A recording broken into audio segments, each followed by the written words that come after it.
Hello, it is 5:10 p.m. Thank you for being patient with us. We were just finishing up a workshop right before this. It is 5:10 p.m. on Monday, November 13th, 2023. This is a regular board meeting for the Monroe School District. Present are myself, President Bumpus. We have Director Barnes on Zoom, Director Campbell, Director Edscorn, and Director Whitfield. We have Student Representative Sophia Willett and Superintendent Sean Woodward, district leadership team, school district staff, as well as members of the community. Members of the public can log into the regular board meeting using the Zoom link attached to tonight's agenda that is found on the Board Docs website. Please rise for the Pledge of Allegiance. I pledge allegiance to the flag of the United States of America and to the republic for which it stands, one nation, under God, indivisible, with liberty and justice for all. Welcome to tonight's meeting. We are so happy to have you join us. All comments during tonight's meeting are audio recorded and will be available online on our website. This is in addition to the written minutes. Please understand that while it may appear the board is moving quickly on important matters, there have been previous discussions on these issues either in earlier meetings or in board workshops, which are also open public meetings. Each director has had ample time to study the issues, ask appropriate questions, and obtain satisfactory answers from the superintendent, his staff, or through outside research. Those wishing to address the board during public comment must turn in public comment form prior to the start of the meeting.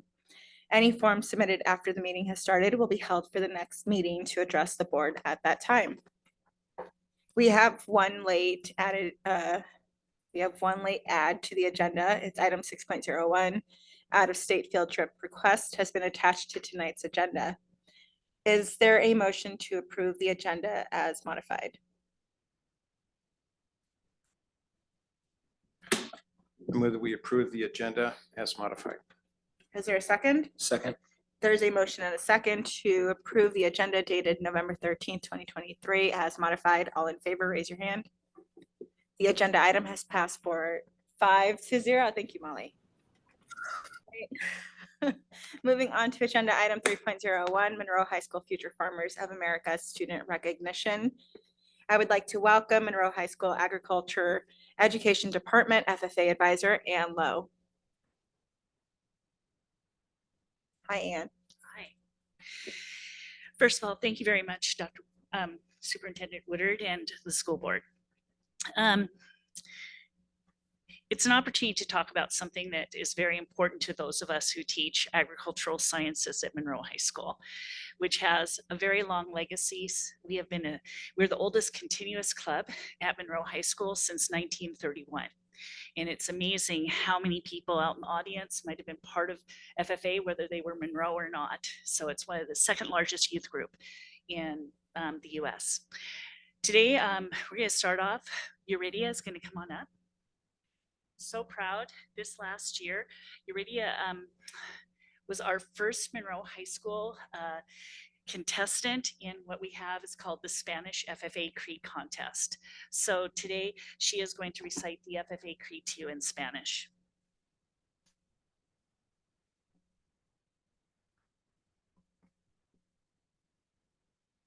El credo de FFA por E.M. Tiffany. Creo en el futuro de la agricultura con una fe que no nace de las palabras, sino de los hechos. Logros conseguidos por las generaciones presentes y pasadas de agricultores, en la promesa de días mejores a través de mejores maneras. Así como creo que las mejores cosas de las que gozamos hoy han llegado a nosotros como resultado de las luchas de años anteriores. Creo que vivir y trabajar en una buena finca o dedicarse a otras actividades agrícolas es agradable y al mismo tiempo es un reto, porque conozco las alegrías e inconvenientes de la vida agrícola y mantengo una afición innata por aquellas asociaciones que no le negaré ni siquiera en horas de desaliento. Creo en nuestro propio liderazgo y en el respeto a los demás.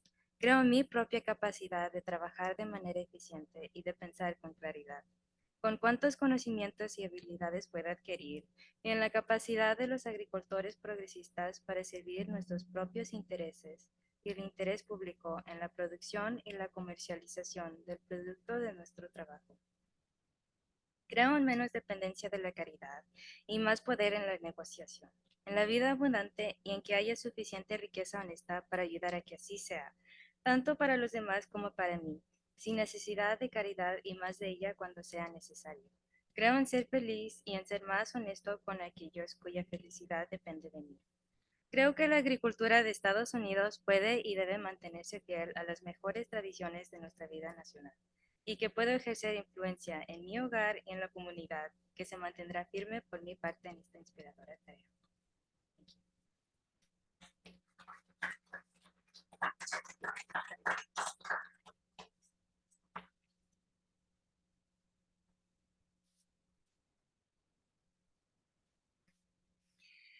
So for those of you who are not familiar with our program, we are a co-curricular program at Monroe High School, Agricultural Sciences.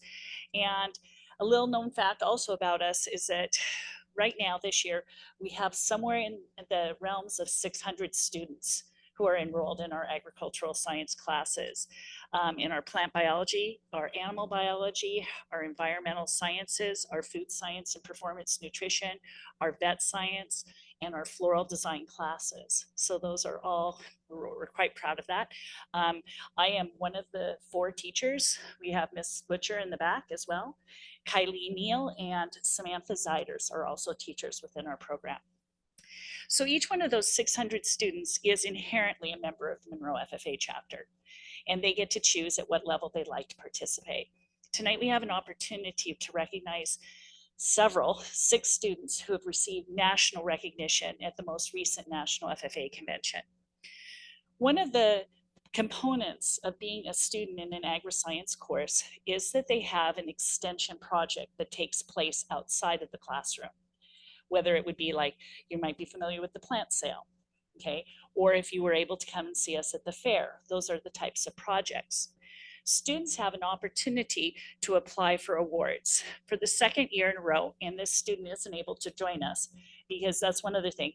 Our students stay with us until they're 21 years of age, and they still have an opportunity to be within the FFA award structures for scholarships. Eddie Peterman received a bronze level for his SAE, Supervised Agricultural Experience in Small Gas Engines. So this is the 2nd year he's been recognized at the National. So he wasn't able to join us because he's pursuing his college degree. We also have several students joining us this evening who were recognized for their agricultural research projects. Could I have Carl Ekman, Jacob Powell, Landon Scarborough, and Isabel Cooley come forward, please? Each one of these students took a project that started in the classroom, an agricultural research project following the scientific method or the engineering design process, and they took it to the next level. They created their own project. It was self-designed.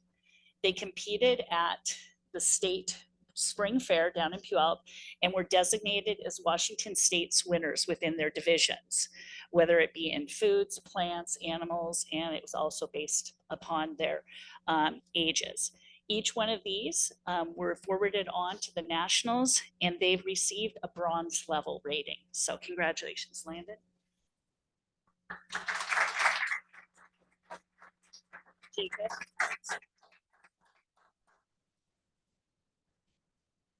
Carl.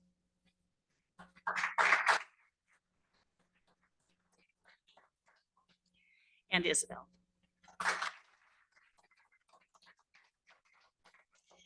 The last 2 students that I would like to recognize this evening, one of them was able to come, the other one wasn't, and for the same reasons. There are graduates. There are 4 levels of membership in FFA. The first year, you're a green hand. The second, you're a chapter farmer. The third, you apply to the state, and you have to meet leadership as well as economic project goals that they have, and they can receive their state FFA degree. The highest honor that the National FFA Association can bestow upon its member is the American FFA degree. And this year, we have 2. First of all, Lacey Peterson, who currently resides over in Spokane. She is working as well as furthering her education over there. But tonight we are pleased to have Noelle Cooley come forward.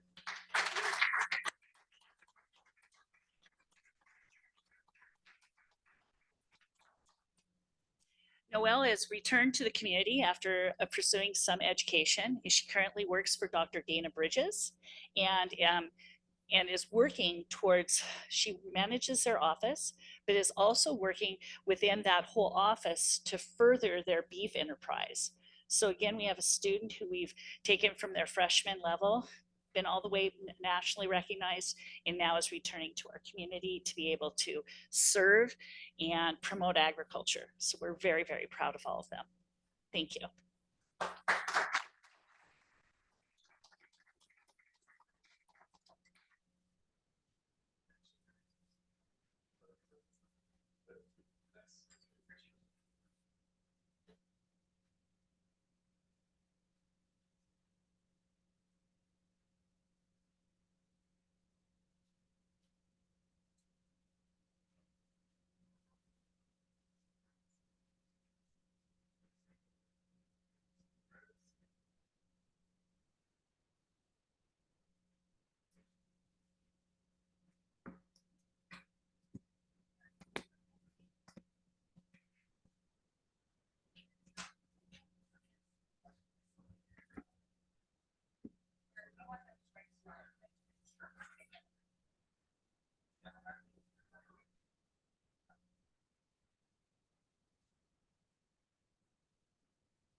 I think we have enough cameras, so Ms. Butcher can join us up here too. Okay.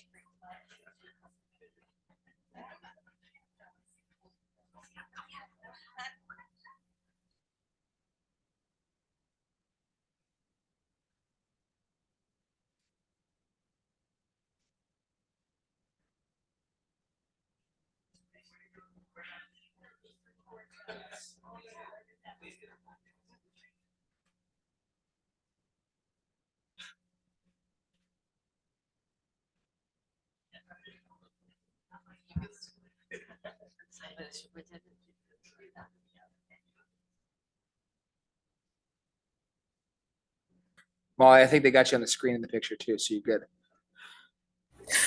Thanks, Jeremiah.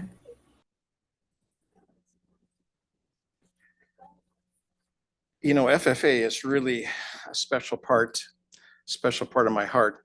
In fact, I'm here on the school board because of FFA. It's where I first learned parliamentary procedure. I was in a FFA creed competition. So I started taking my first speech competition. I became a state farmer. I really am proud that we have 2 national farmers. That's unbelievable. I also want to address the parents who have their kids in this program who are here. If it wasn't for the parents, the kids wouldn't succeed, or at least that was the case for myself. My mother helped me with my project, my senior project to become state farmer. And I wouldn't have got it unless she helped me with the paperwork and all the information that went into that. So I have 3 jackets in my closet. I have my Letterman's jacket, my FFA jacket, and my Army jacket. And I should have worn my FFA jacket. It still fits, but it's one that I'm very proud of, and they're just cool looking. I love the blue. That's great colors. Thank you, Ann, for all your work. Thank the school. No farms, no food. Thank you. Thank you.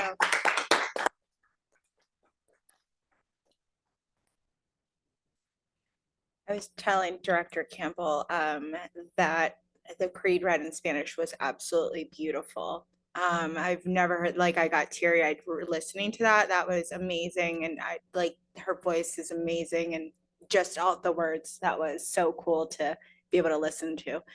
So thank you so much for presenting. Thank you again for being here tonight and allowing us to share in that celebration. Thank you. Okay, agenda item 3.02, we have staff recognition, employees of the month for October, and Director Etzkorn will start us off for classified employee of the month. All right, for classified employee of the month, we have Heidi Brennan, and I'll read the nomination here. And Heidi is a paraeducator for the health room assistant at Hidden River Middle School. Is she here or on Zoom?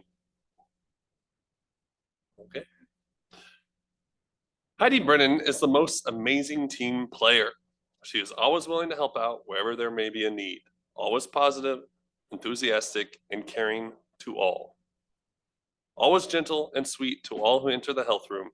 In the office, she is eager to help if needed, greeting students, parents who enter the office with a warm welcome, helping a student struggling with homework, and even figuring out a formula for bell schedules. I am grateful to have her on the office team at HRMS. Congratulations and thank you.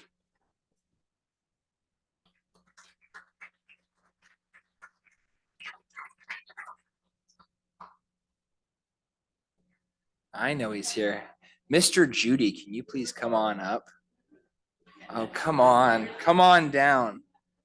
Yes, you deserve this. You survived Judah Campbell, which was amazing. Come on over to the podium. Mr. Judy, it's at Hidden River night tonight. Mr. Judy is our principal at Hidden River Middle School, and I love this first nomination as a parent. I did not write this, but this is obviously another parent, and I definitely emulate this. It says, I'm writing to express my sincerest gratitude for Principal Judy at Hidden River Middle School. We sat through my son's student-led conference with Mr. Judy this afternoon, and I cannot tell you what a difference this conference was compared to last year. This year at Hidden River, we met with Mr. Judy and our son to discuss his progress so far at school. Mr. Judy has a Google Doc, which we went over together. We truly felt Mr. Judy knew our student and genuinely wanted to see him succeed. Mr. Judy helped our son set goals for his learning, wrote out a plan to help him improve his grades, explained where he should focus, the 80% of the grading, but most of all, we felt heard. He spent more time with us than was originally allotted because the spot after us was open. As a parent, what an amazing gift to give us. We did not feel rushed at all. There's more. One of your other nominations says, if a student-led conferences are going to continue, Principal Judy should lead the district-wide professional development on what a student-led conference should look like. You just got voluntold. Every parent and student should have the conference we just had. We feel extremely lucky to have made the switch to Hidden River. Conferences are just one of the highlights of our fabulous experience. Believe me when I say our student is not perfect. However, Mr. Judy makes us feel heard, solves challenges, and has an open line of communication, many times closing the communication loop even when he is just letting us know that he's still working on our questions. I 100% believe Mr. Judy deserves the Employee of the Month award.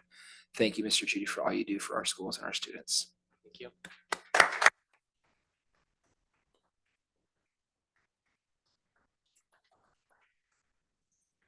Thank you so much to Heidi and Mr. Judy. Appreciate you so much. Okay, for our next presentation, which is listed as agenda item 3.03, lead and water update / Sky Valley Education Center 2023 sampling report, we will have Adam Denny, District Director of Facilities, come up to provide us with an update. Hey, Adam.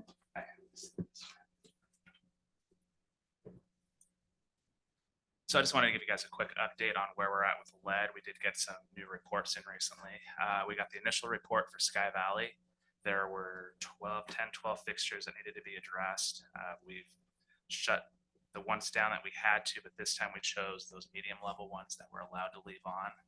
We chose to leave them on just because it would have been a big interruption to the site there. We brought in bottled water for drinking, and we've started some of the remediation. Also, the high school, we had 6 fixtures that needed to be addressed. We got the results back from that. They're all at 1 or less than 1.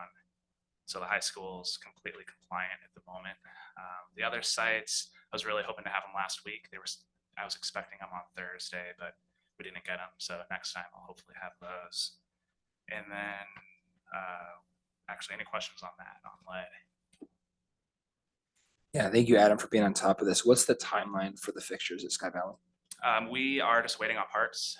We've started some of the process. We replaced the stops, valve stops, the wall, and those are all replaced.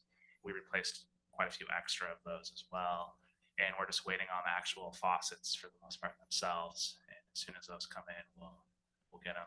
Once they arrive, I'll schedule it to make sure we have all the parts we need, because it'll take anywhere from a couple weeks to a couple months to come out and retest. But I want to get that going as soon as possible. So you mentioned the pictures that you did replace, you tested afterwards and they're at 1 or below level. Is that accurate? Yeah, Is 1 the lowest level? the Or is lowest there, level is less than 1, is how it's reported. So so there's but still some detectable amounts? a very small amount detectable and on one fixture at the high school, which that fixture, I believe, tested at 29 originally. And so we got it down to 1. Oh, okay. And yeah, anything 5 or below is considered okay to the Department of Health standards. That's great news. Yeah, I was happy with that. So, the other one, wipe sampling at Sky Valley. Every year we require to wipe sample the PCB, the epoxy that's kind of sealing in the PCBs. We did 13 this year. One of them came in at 2.4 micrograms. Anything below 10 is acceptable. Every year, it seems like we have about one area that tests. And my plan is this summer, any area that has a detectable number, I plan to recoat. And then anything that's starting to look bad, some of it's got a little bit of chipping on the outside, we're going to get all that recoated and cleaned up. That's it for that. Any questions on that? Just one question for Mr. Woodward on that. Can we get a new building for Sky Valley? Thank you. I think our whole community is ready for that. That'll make you not have to do any more testing on there, Yeah. Adam. Thank Love you. it. Okay. Adam, I just want to thank you really quick for being on top of that. And I know it's a little weird. I'm not in person this time. I apologize. But just for being on top of that and making a plan to replace any caulking or any spot that has tested, above 0 at any level, being a parent there, I truly appreciate that. I appreciate the attention to detail and just not taking any chances with it and making sure that it's done right. So I really appreciate that. Thank you. Yeah, no problem. Thank you, Adam.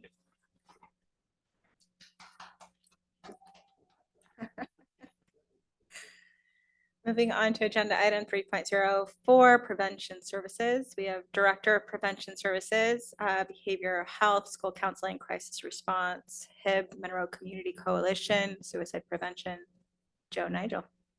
Hello, Joe. Thank you. Can you hear me? All right. First, couple of housekeeping items.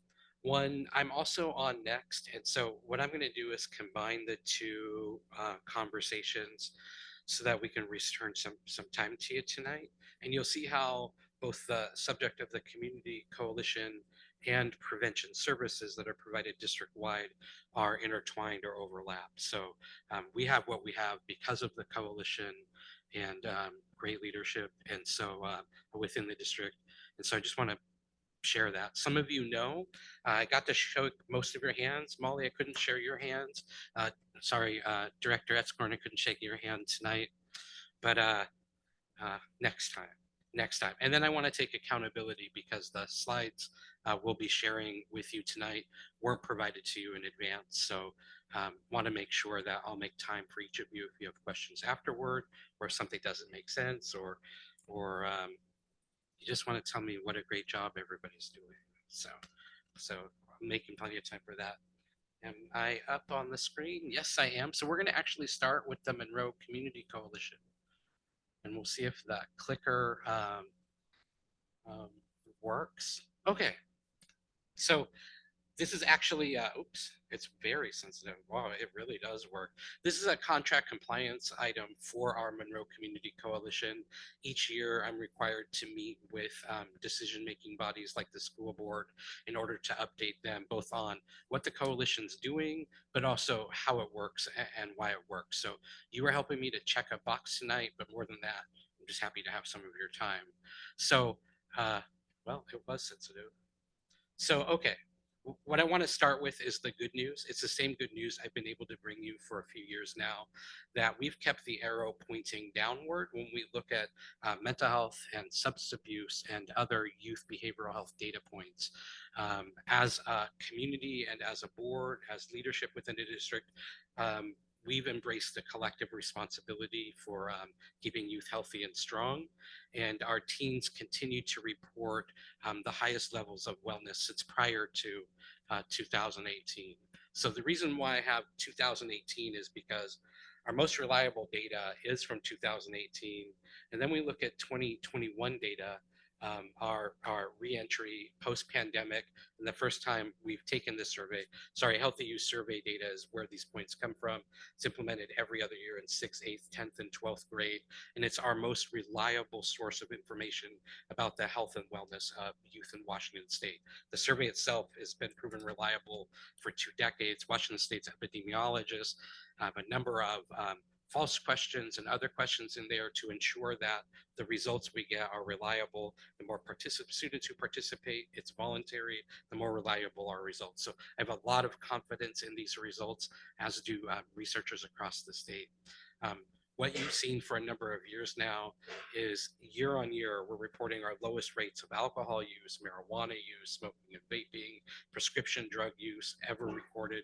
I mean, the pandemic was, it'll be shocking. You may have heard me say this before. The pandemic was incredibly protective of youth because even though it increased mental health distress, students were monitored better. Their parents noticed when they were in distress more. They made those emergency room or counseling visits.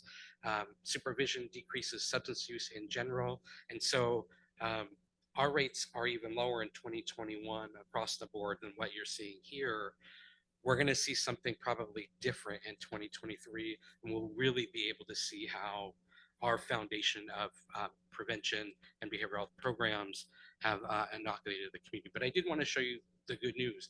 I mean, beyond the symptoms of risk factors like substance abuse, we also have students in 2021 reporting their lowest level of being in abusive relationships ever. Coming out of the pandemic, teachers are praising students for their hard work more than ever. And reinforcement strategies, recognizing behaviors that we want to see more of, is a key way out of a lot of the situations facing school districts across the state. And even in terms of violence, we experienced our lowest rates ever exiting the pandemic in 2021. Now, if you don't know this, I'll try to be quick. You guys really have to keep me on the hook here because I'm really passionate about this and I will just talk. So keep me on the hook here. So we're actually part of a statewide initiative called the Community Prevention and Wellness Initiative. Way back in 2013, because that is way back now.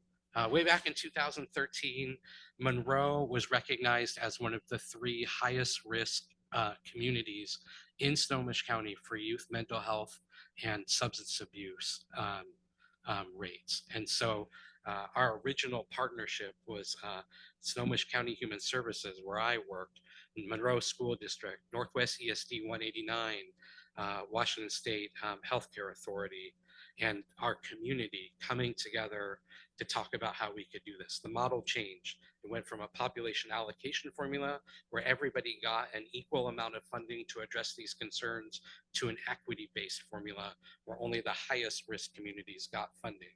And so we were one of those. So to start with that great news of where we've been for years, that's the result of the commitment and leadership from the board, from our superintendents as they progress through, commitment of community members. I mean, my leadership team is still comprised of the same 5 core leaders from 10 years ago, a 10-year volunteer board that's just stepped up. I mean, it's amazing what we're doing. So we were early in this initiative. Now it's grown to include over 100 communities, way more than 100 schools. The initiative itself is in all 39 counties. This This coalition fits in with board policy. So just highlighting 2121, Board of Directors will seek to support cooperation and coordination of public and private agencies through the formation of a substance abuse focused advisory committee or community coalition. And that's what we have, and that's why I report to you every year. That's probably why we cross paths a lot. Our coalition is an incredible partnership between neighbors and professionals in the community. They're dedicated to helping youth grow up healthy and strong, and they recognize that we want to prevent you from experiencing the negative impacts of alcohol and other drug use, because we know they impact school performance, job prospects, and physical and mental health. And this is our current mix of who comes to the meetings. Our contract requires us to have diverse support from sectors of support, moms and dads, grandparents, businesses, schools, a number, and the logos represent who comes to the table monthly. We have a lot of other guests who join us who come to learn from us or come to see where they can partner. Really proud of the coalition and where it's at today. In plain language, the coalition is a community-driven model for putting effective strategies in place. So the coalition reviews the best available, most reliable data, and really focus on what are known as risk and protective factors, but true root causes for what we're facing. A lot of communities traditionally address symptoms. We go after root causes, probably language you've heard a lot from Superintendent Woodward too. And then the coalition really focuses on putting resources where they're needed most. So again, in the equity model, we're required to use a federal planning framework called the Strategic Prevention Framework, but it really boils down to coalition and community asking, what's the problem? What resources do we have to work with the problem? What resources are we missing? What's the best way to approach it? What are we going to do to get the work done? And how will we know when we've succeeded? So 2019 was the last time we had a full strategic plan. That's over 100-page behemoth that nobody can get through. Annually, we update the plan with existing data or more. So we revise our strategic plan, our action plan, and our budget. But again, we really target proven programs. And so when I say risk and protective factors, this is a model that was developed at the University of Washington by David Hawkins and Rico Catalano in the School of Social Work. But there are 24 risk factors that researchers believe predict involvement in substance abuse, depression and anxiety, dropout, juvenile delinquency, and the development of mental health disorders. And so you can see in our side, we won't go into it because I really do want to return time to you. In black are those risk factors. If you're looking at the top line, right, availability of drugs, and then you read from left to right, you see there's a tick box under substance abuse and violence. We know that communities that have a high availability of drugs, youth believe they can get access to those drugs, tend to have high rates of substance abuse in the community and higher rates of violence. So in this case, if we were in the red here, we were looking different than other communities.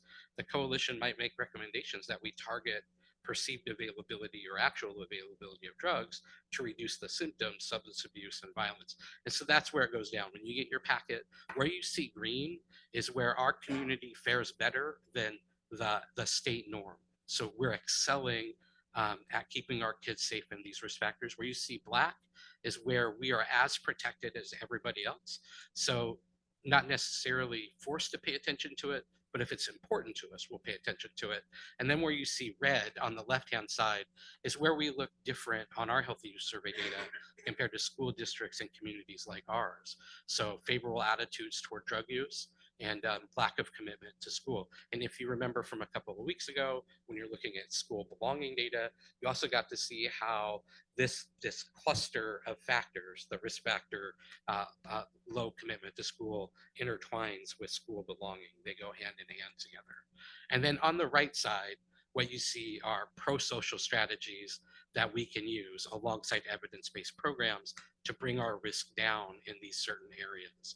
And so the risk factors are the pot that threatens to boil over if we don't come together and take care of this action.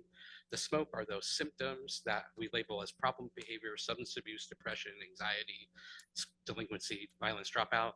And then the protective factors, things that minimize where we're at risk. We take a look at all of that data to really understand where are there gaps in our school district system and our community system. And then we put funding in place, funding that we've brought in over the years since 2013. We're about to be over $5 million for substance abuse and behavioral health funding that we brought into the community. And we apply that to this model so we can create a comprehensive goal or a comprehensive whole. So I do a lot of funding chasing. We do a lot of data review and really try to target where our needs are, where our students' true vulnerabilities are, not where we think they are. We navigate 8 different fund streams right now, all with pretty onerous compliance requirements, but that's where the money's at for this. You have to go everywhere. That's what the coalition allows us to do, to bring in those funding so that we can keep the arrow pointing downward. Many of you or most of you probably receive our newsletter, so it's easy to keep tabs on exactly what we're doing. The website has additional information, but that's the coalition in a nutshell. So we'll look at where there's some intertwinement. I also wanted to address the second item on the agenda, which is prevention services itself. And what that's really looking like is comprehensive school counseling and behavioral health services. So the prevention services within the student services department involves coordinating the Monroe Community Coalition. We're bringing all of our school counselors together to really dig into what our application of the American School Counselors Association framework looks like so that we can build a consistent and aligned comprehensive school counseling program. We have on-site mental health supports, including licensed mental health therapist Jennifer Swan. Her title is behavioral health specialist. Jennifer comes in and supports schools and classrooms and students who are in crisis. Her goal is really to stabilize them. And then she specializes also in non-suicidal self-injury. We also have MOUs in place with community private practice partners to bring on-site groups, small groups, and one-on-one mental health counseling to school if there's no other way for students to gain access on their own. We have a co-occurring disorders treatment specialist who's implementing a 16-week promising practice. This is a therapist who has both credentials in mental health therapy and chemical dependency. And so we're working with students who have really co-occurring issues during that. Student substance abuse is addressed first by our teachers in their classrooms. I mean, that relationship, the programs and curricula they implement that are specifically designed to impact this. And then as we move up and risk maybe becomes more prevalent, we have student assistant professionals on staff, one at Monroe High School, one that we're negotiating right now. They do small group work. And then again, our treatment professionals, if we can avoid referring out because it's so difficult for students in need, many cases, to access services because of transportation or other barriers. My student support advocates, our school social worker, and McKinney-Vento and foster care liaisons work closely together to connect community services and resources. Student support advocates are part of the work that we do in prevention services. Of course, McKinney-Vento and the family liaisons are part of categorical programs. We have a crisis response team. I've responded to every single death in Monroe since 2015. I feel very privileged that we get to support our classrooms and school leaders and teachers and community by having a crisis response plan. Prevention services also focus on harassment, intimidation, and bullying compliance. Want to make sure that school leaders and families have consistent resources and support. And then I and the behavioral team in general, we're just all over. We're wherever we can. So whether that's on student threat assessment team meetings, sitting in with teachers to observe classroom or particular students who have need, who may not be qualified for special education or leading staff training.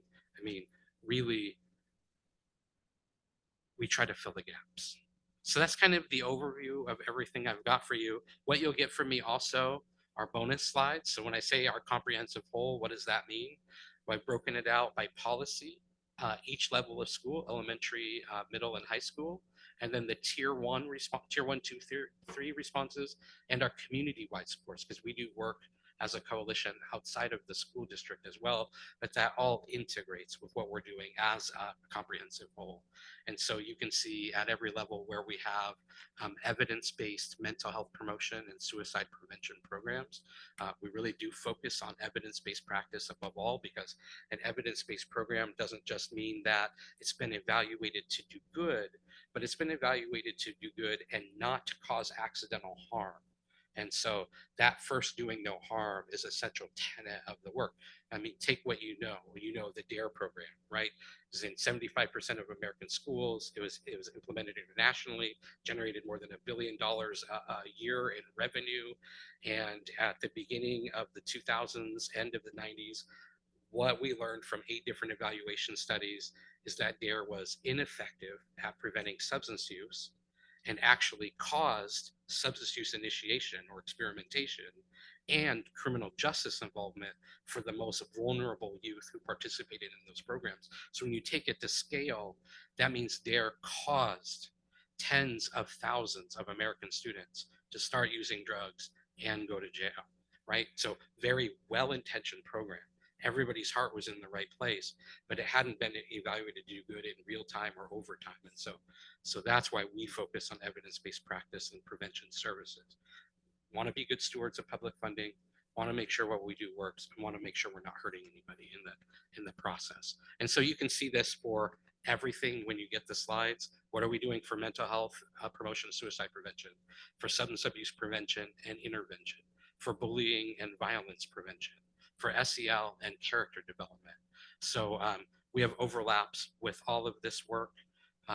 This work couldn't happen without Jennifer Murphy and David Paratour and Superintendent Woodward and our coalition. So I love getting to talk about this, and I know we don't have the time to go into the depth that I'd like to go into. So I'll take a step back. I'm out of breath. My brain worked tonight. Oh, this is another bonus slide, just in case. So we're implementing a classroom management strategy. It's an environmental strategy called PAC's Good Behavior Game. PAC's Good Behavior Game works by implementing self-regulation skills, kindness skills, and a few other SEL strategies. But I wanted to show you some data. At Frank Wagner, Hugo and Deb and their team have created what I consider an almost award-winning presentation. We've had our implementation. We've had schools from all over the region come and peek in on those classrooms. But what you're seeing in the data is that every classroom that implements the PAC's Good Behavior Game has shown positive outcomes as a result. Those outcomes really look at reducing distracting and disruptive behavior in classrooms so that teachers can have additional teaching time. And so PACS is a whole nother workshop, but I did want to leave you with something that you could see that demonstrates effectiveness and that is working for us. Okay, I'm done. I'm done. I was all over the place tonight. Sorry. Your title makes sense now. I'll Okay. say that. So yeah, that makes a lot of sense. Thank you so much. That's a lot of information. Yeah, I know.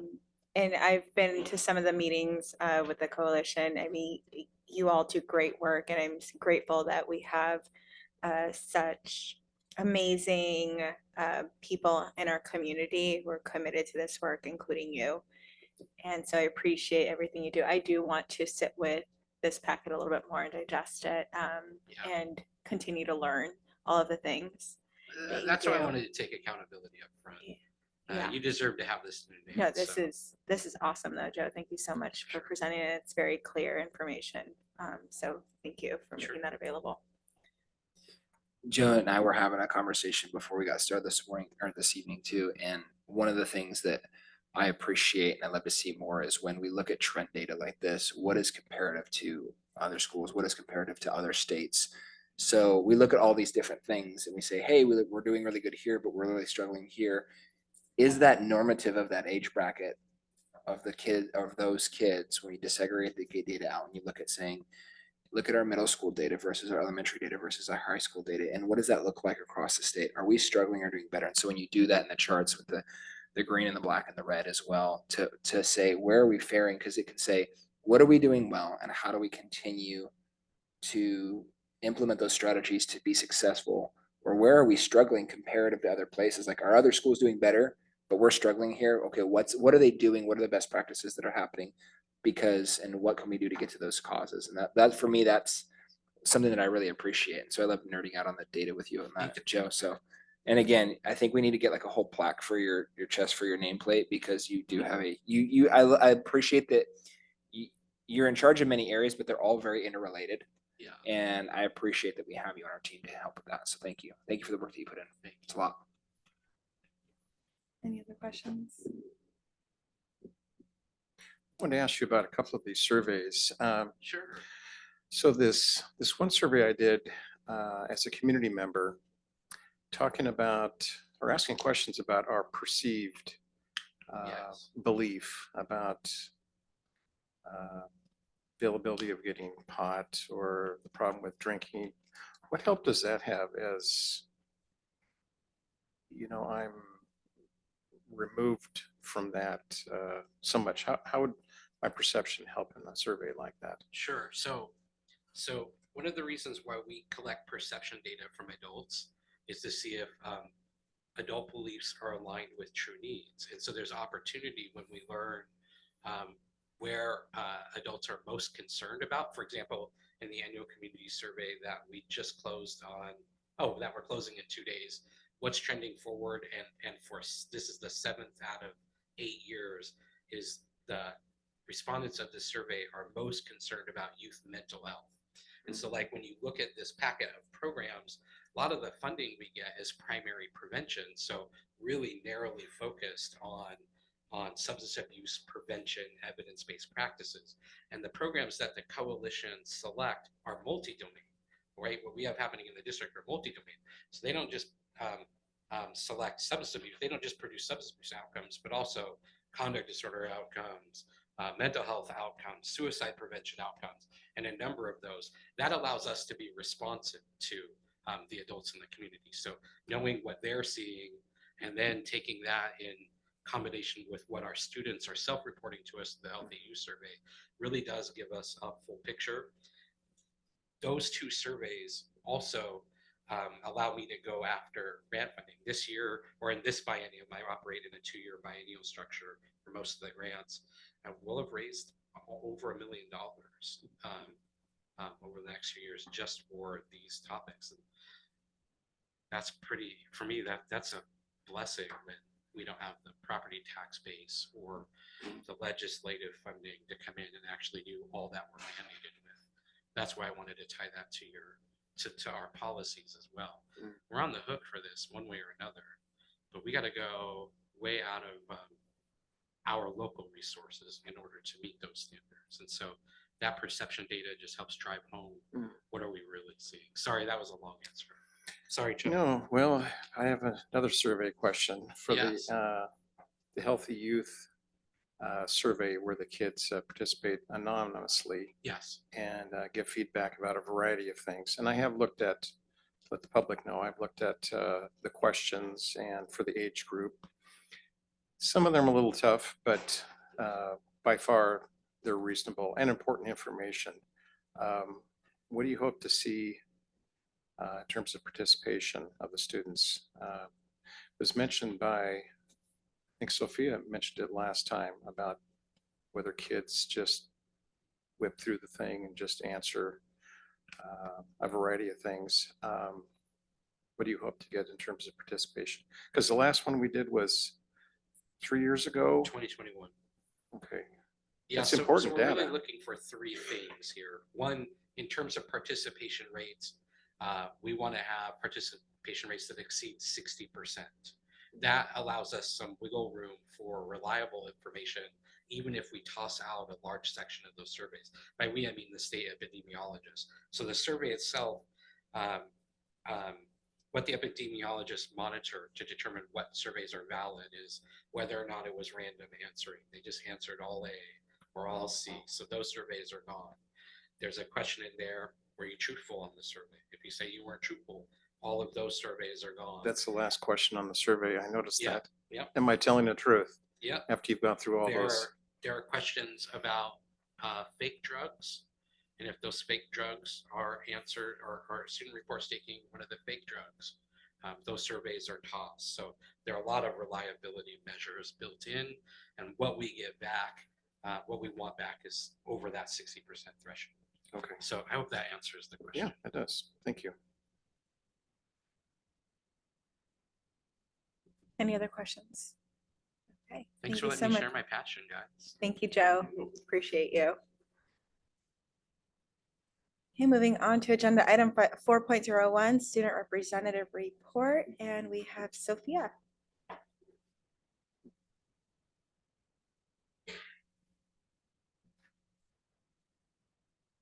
Okay. I was just gonna go through like the last 1 to 2 weeks at the high school. So first, Christian Page came on the 1st to talk to ASB again about the 6 actions to improve the school. And then Snow Owl sign up and a AP sign up has been happening, and the Career Center did a pretty good job on Snow Owl sign up because I went there. And then we had the Veterans Day Assembly last week on Wednesday. ASB did a good job at putting it together in the slideshow, and then we had a veteran talk about their experience, and I always really like that because it's always like eye-opening. It's such a different world than like my normal day. And then we had the school panorama, I don't know how to say panorama survey last Monday, and it was kind of just what they were talking about. Most kids in my class didn't really care to take it, and they kind of just picked through random questions to get it over with. So from like what I saw, I don't think it probably got the most reliable answers. And then last Saturday, we lost in football. So unfortunately, our season's over for Monroe football. And then basketball tryouts just started today for boys and girls. And then we had our blood drive today at the high school, and I got to donate blood. And the nurses were really, really nice, and they gave out snacks and made sure you were not going to faint or anything. So, yeah.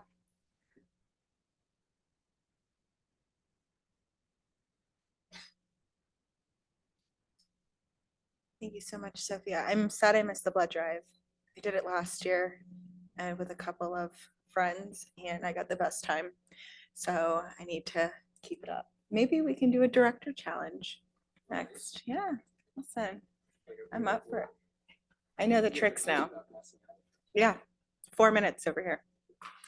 All right, sorry, Sophia, that was a great report. Thank you so much. Okay, moving on to agenda item 4.02, public comment. Public comment forms received after the meeting has started will be saved for the following meeting. We welcome and value public comment on educational issues and recognize the importance of the opportunity for members of the public to express their thoughts to the school board. It is the policy of the Monroe School District to promote mutual respect, civility, and orderly conduct among district employees, parents, and the public. We kindly ask that you refrain from comments that violate school district policy. Individuals are asked to limit comments to 3 minutes. A designated speaker for a group is asked to keep comments to 5 minutes. If you have a personnel concern, any staff member in the room can help with how to go forward with a complaint about personnel.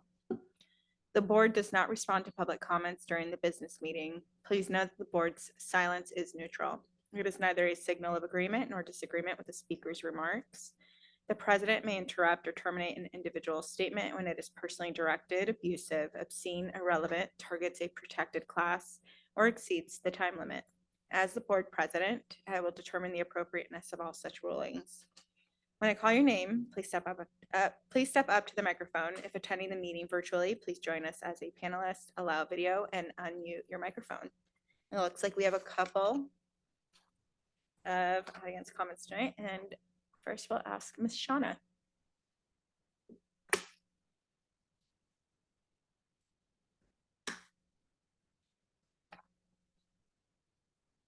My name is Shauna Andrew, and I'm a teacher at Sky Valley, longtime community member and parent. And this is a gratitude. I'm so grateful. Try not to be any like toxically positive. That's a private joke.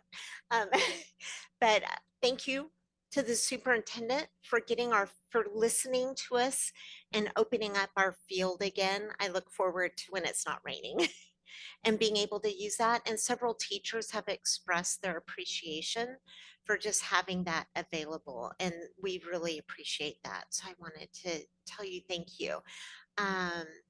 Adam, thank you for listening to everybody at Sky Valley and staying on top of everything.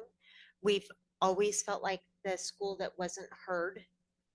And we feel like you hear us, and that's like so much appreciated, and that you stay on top of things, and that you don't just ignore us. And so thank you for that. I also want to take the opportunity to thank Molly for being open just to hearing and listening. And we've all lost that art. And Cass, that also kind of goes for you. And I already talked to you tonight. Thank you for the way that you present things in a way that allows us to hear it rather than just, we have just lost the art of being able to state our opinion without being mean. And so I just appreciate that you have brought up very important issues in a way that allows everybody to listen rather than be defensive. So just thank you. I guess it's my November gratitude talk. So thank you to everybody. Thank you, Shauna. Mark?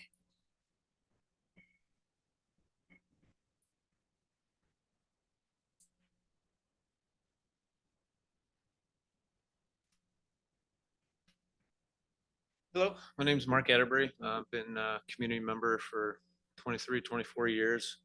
Have 3 kids in the district at all levels, the grades, and we brought one successfully through. I'm going to kind of piggyback just real quick before I start my comments, the notion that giving our opinions without being toxic. Sometimes we got to hash things out. Sometimes we got to talk about things that make people uncomfortable, and that's all right. Hopefully we can all be civil. With that, I'm going to discuss the idea of inclusion as it relates to last meeting's agenda topic regarding belonging and attendance. Inclusion by its real definition is a worthy goal, and it should seem obvious inclusion and belonging go hand in hand. Since the district serves a diverse array of students, no one group or groups can or should be favored above others. Unfortunately, modern DEI policies define inclusion in a hypocritical and divisive way. They separate kids into groups based on narrow sets of characteristics and false preconceived notions of oppressed versus oppressors, exclusive to the reality of each individual student. It elevates some while intentionally excluding others. These policies block the very diversity and inclusion they claim to desire. A practical example, and this is just one example, is a proliferation of special interest flags and other group-specific paraphernalia around schools. These items can immediately tell students whether they are or aren't supported by a teacher or an administration. While I strive to teach my children to be resilient and to operate around people they disagree with, true to American values, your child shouldn't need a teacher to support or celebrate their sexuality or political leanings in order to feel comfortable. You aren't being inclusive when you put up a BLM poster or an LGBTQ flag in a public school. Now, I single these two out because they're the most prevalent today. These are divisive social topics, as evidenced by the likely heightened emotion in the room just at me mentioning them. Likewise, would a MAGA Trump flag or other paraphernalia that doesn't relate to the academic goals of the school be appropriate if they're posted in classrooms? As such, is it any surprise that allowing schools or teachers to promote these groups would decrease inclusion and belonging? This should be obvious and it shouldn't be divisive. If we supposedly mature, educated, reasonable adults will have a moment of unbiased intellectual integrity, we can all agree on this point that symbols related to lifestyle or political choices are often out of place in schools. If you don't believe me, just think of all the things that you don't believe in or don't support and ask how you would feel if they were plastered on the walls. Would you feel included? Would you feel that your teacher or your school values your opinion? Teachers and students as individuals have the right to support any number of social, moral, political issues, but not on the taxpayer's dime. They do not have the right to influence my kid to their values using the classroom as a canvas, and they don't have the time, they don't have the right to use the time with my child as an opportunity to anything other than teaching the topics given. If you want to increase a sense of belonging, stop lying to our kids by telling them that they are or aren't something based on gender, sex, race, religion, etc. Let's remove policies and teachers who insist on picking winners and losers before the kids even walk in the door. Hold teachers accountable to teach and be good examples of basic human virtues. Hold kids who interrupt the learning process accountable. Create a school environment that isn't mired in divisive policies. And you'll see. Thank you, Mark.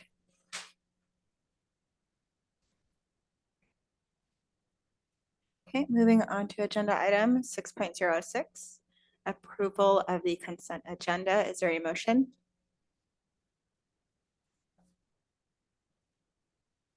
I move that the Monroe School District Board of Directors approve all items as listed and presented in the consent agenda dated November 13, 2023. Is there a second? Second. There's a motion and a second that the Monroe School District Board of Directors approve all items as listed and presented in the consent agenda dated November 13th, 2023. All in favor, raise your hand. The agenda item has passed 5-0. Agenda item 7.01, superintendent update. All right, so this is since it's the first meeting of the month, I'm going to go over both enrollment and attendance data as y'all requested here at the beginning of the year. So we'll start with enrollment. And we have pretty typical data to share this evening. Jesse, catch up here for October. Typically what we'll see is, and historically, we'll see kind of a flat enrollment between October and November. And you'll see that up on the chart here. We're a net positive as far as our overall bottom line. You had asked last time about our leaders in learning enrollment, and you can see that ticking up.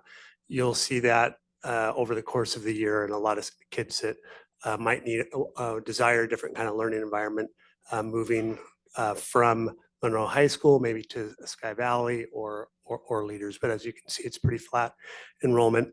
I do want to point out those wonderful students there from Frylands Elementary School. They're part of our transition to kindergarten program. I was invited to read to their class and a couple weeks ago in Tracy Adams' room. And so that was a blast.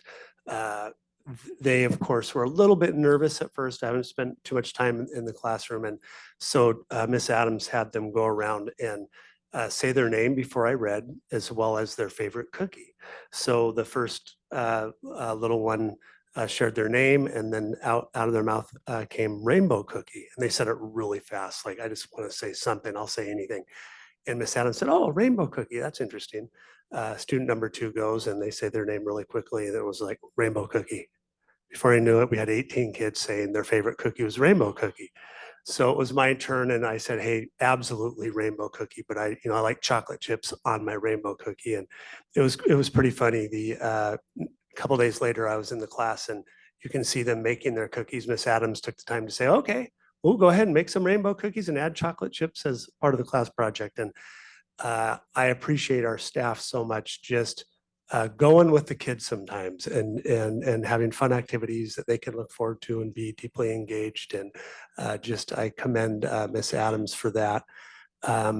We have, as you know, also a transition to kindergarten classroom at Frank Wagner as well. And the principals that were in front of you tonight, under somewhat, I mean, you all are very nice to present to, but it's a little stressful. What are your goals and what are your strategies to improve? A couple of them afterwards said, we got that over with. But they also said, hey, can they come to our buildings so we can just celebrate all the cool things that are going on? And I told them that our board would absolutely love to do that. So we'll be doing that soon as well.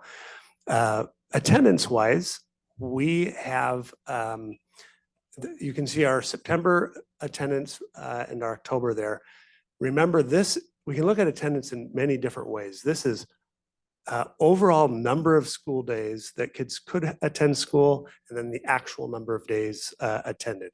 So for October, you can see a slight drop, and that's also typical looking at last year's data. September is usually a pretty high month.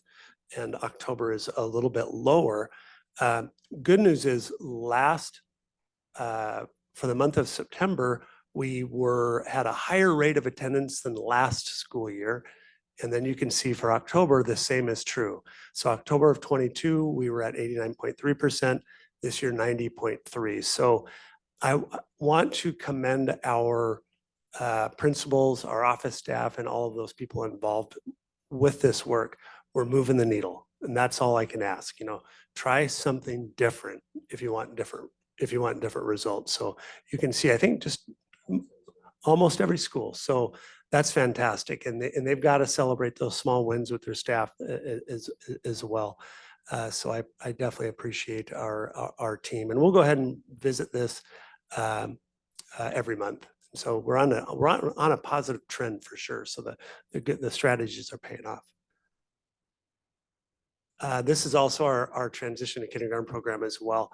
The kids, when I was asking them what they were doing, they were drawing pictures and notes of appreciation apparently we recognize our firefighters and police officers at a couple of our schools. And I think they're going to come visit both Frylands and Frank Wagner here, I think at the end of this week. So the kids will enjoy saying thank you to our first responders. This is the last slide. I just want to give you a quick update on one area when it comes to increasing a sense of belonging. One of the areas that we're working on, as you know, is how do we respond when there's harassment, intimidation, and bullying in our schools? What are we proactively doing? You heard some of that with the school improvement plans today, but also how are we responding? So what we haven't done, and which we will be doing here in the next couple of weeks, is really to spell out for our families what is harassment, intimidation, and bullying. So if you can hit that link, Jesse. I want to thank Joe. Joe's in here on kind of short notice. I asked Joe if he could take our guide that we have for our administrators and put it into more parent-friendly language and lingo and build a forward-facing document for our families. So we'll be pushing this out soon to our parents, and people have been asking for this. So basically it just outlines, hey, what is it?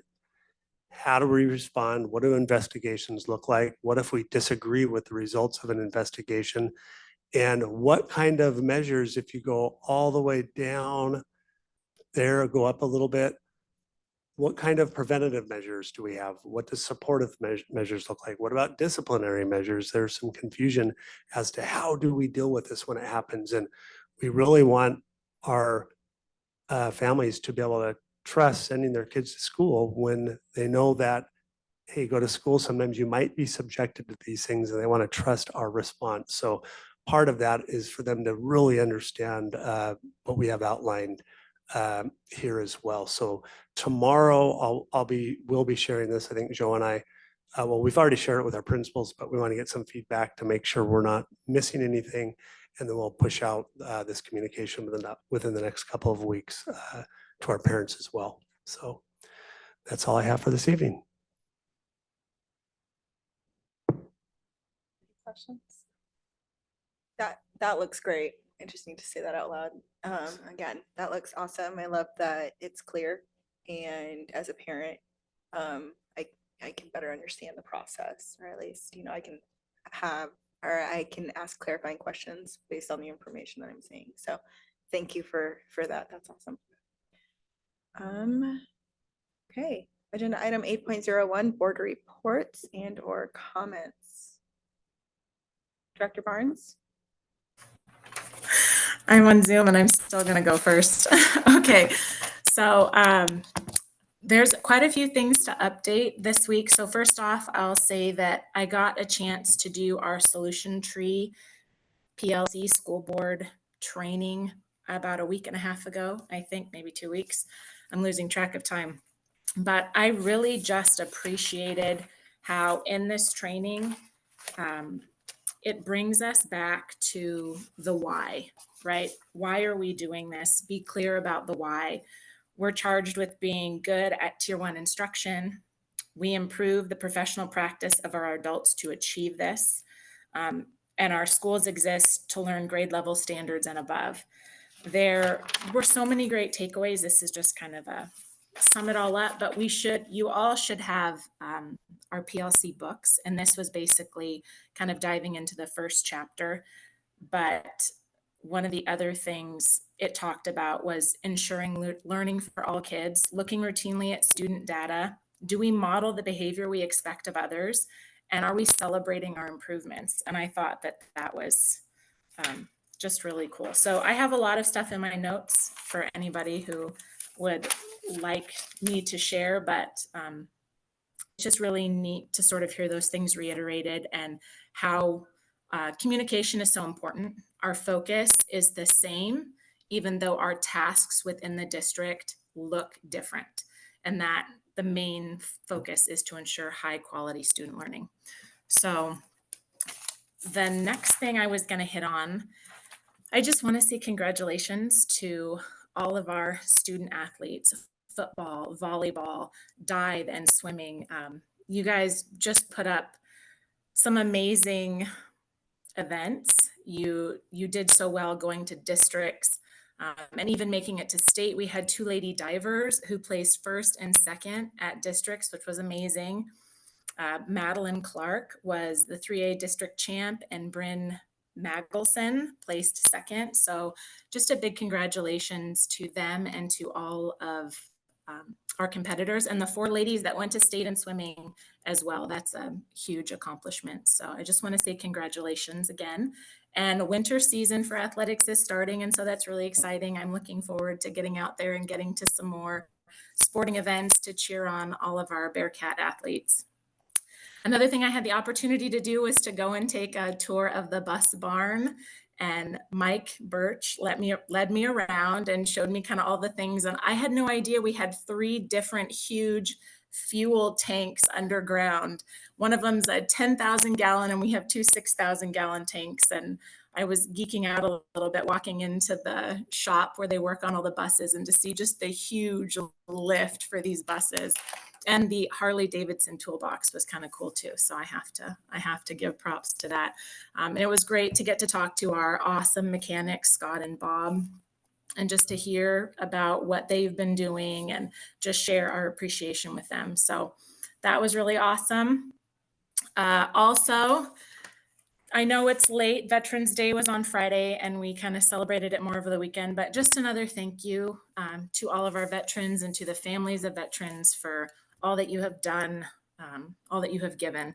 So we appreciate you.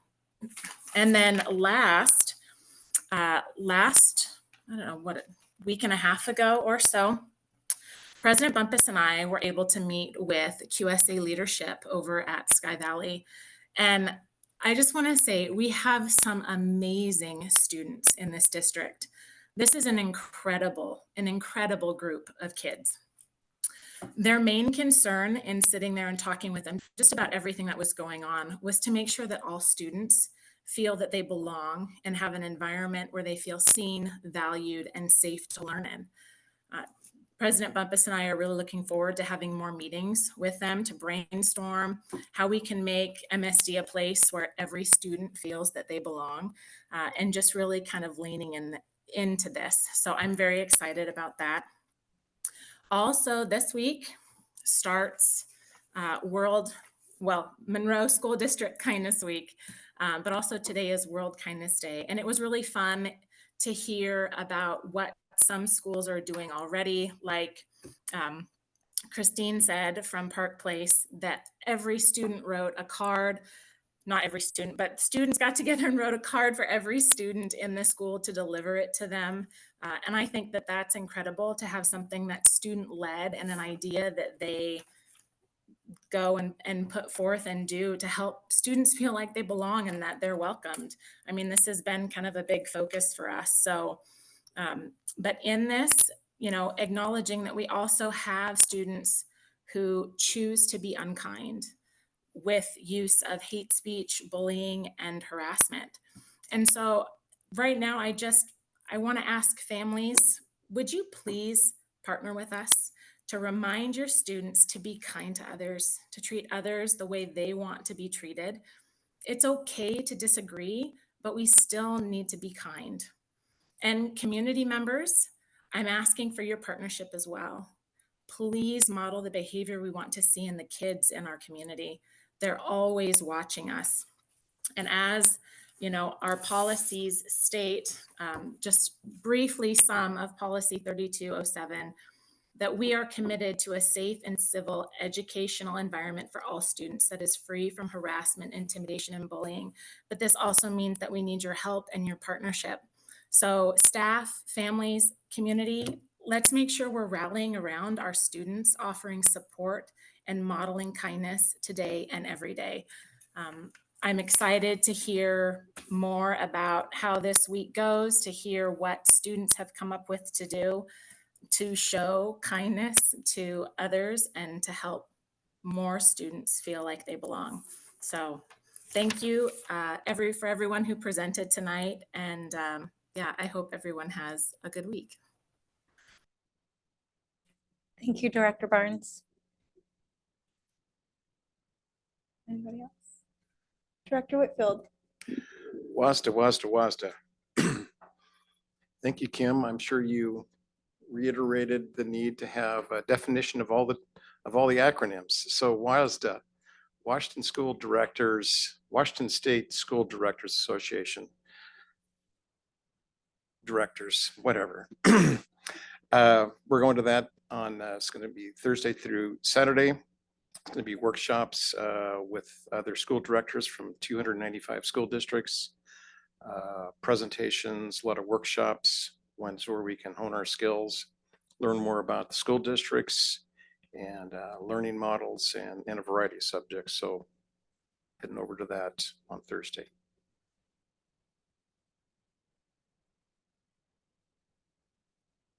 Just real briefly, I was going to say the same thing. I'm excited. This is the first time I actually get to go. 2 years ago, I got sick. Last year, I had a work commitment. I couldn't go. So I finally am going to get to go. And I'm really excited to not only go and participate, because I've been to WASDA workshops, but not the conference. And so I'm excited for that, the networking of it. And then for us as we collaborate as a team on how we can just really buckle down. And I'm excited for the days ahead of just getting the business of our district done, moving the needle forward with student achievement, student belonging, our staff work, things like that, our facilities needs, and really getting our district in a very healthy place. And I think we have the right trajectory to do that. And so whatever skills to hone that, I'm excited that that can just help us be better. Yeah, to reiterate, I'm excited about WASDA. This will be my third one. And I signed up for a little bit of everything. So it's workshops that we're able to attend, and it's over a course of 3 days. I'm excited to attend some of our safety ones and our facility ones, just as we continue to explore our facilities here and discuss and take inventory of the spaces that we have here. That will be exciting as well. And then learning more about budget and just a few others that I think are important in the school district. What else? Speaking of facilities, so excited. I was on the website and I need to ask so many more questions, but shout out to communications for getting this up there, because it's the new early childhood education program coming to Monroe. And I can't wait to learn more about it. So it sounds like we're partnering for the 24-25 school year with Snow Isle and launching an early childhood education satellite program here in Monroe. So awesome, because it allows us to address the need, I'm just reading straight from the website now, address the need for more qualified professionals in early childhood and paraeducator roles. This means that our students will have an opportunity to earn STARS and paraeducator certificates while they are in the high school program here. That's exciting, setting them up for success after high school. And so that's 12 college credits through Everett Community College. And it's going to be here in Monroe. So that's exciting for our students. Yeah, again, can't wait to learn more about it. I was perusing Monroe web. That's what I do on Sunday nights, just peruse our website. What else was there? And yeah, just excited to continue to build. This year's WASDA theme is focus. And that is what I'm carrying into the rest of the year, is just hyper focused on students and our community. And that's exciting. So neat to see a room full of people in here who are also dedicated to our kids and our community. And that's all I've got. I'm sure we'll have so much more after our WASDA conference. Okay, it is 6:30 PM and tonight's meeting is adjourned. Oh, no, he gave me the, thank you.